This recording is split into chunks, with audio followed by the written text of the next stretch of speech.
Do you have a complicated relationship with your mother? Because I kinda sorta secretly think Shakespeare did too. Moms in Shakespeare are complicated. Now, I'm talking in broad strokes here, so don't come at me, but generally speaking, they tend to fall into one of two categories. First, there's the girl moms who are just absent. Portia, Jessica, Hermia and Helena, Rosalind, Celia, Desdemona, Ophelia, I could go on. Their moms are just absent. We're lucky if we even get a reference to them in the text of the play.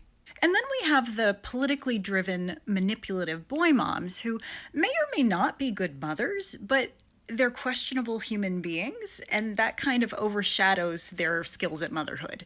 Gertrude, Tamara, Volumnia, Margaret, etc. Now, of course, there are exceptions to this, like Lady Capulet and Juliet. You get to see them together, and yet you don't really get the sense that they have a strong, loving mother-daughter relationship. And Hermione in The Winter's Tale, I'm sure she's a great mom, but we don't get to see her with her children very much. She kind of ends up falling into the absent mom category.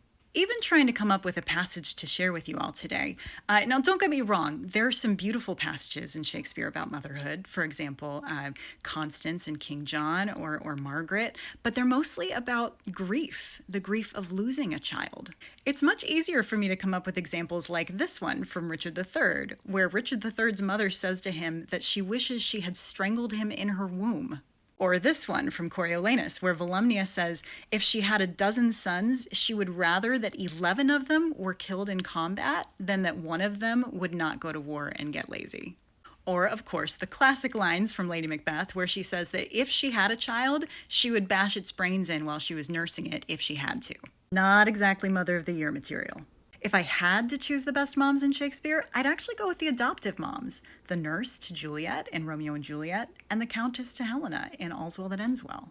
But who do you think are the best and worst moms in Shakespeare? Let me know in the comments below, and happy Mother's Day. Like and follow for more.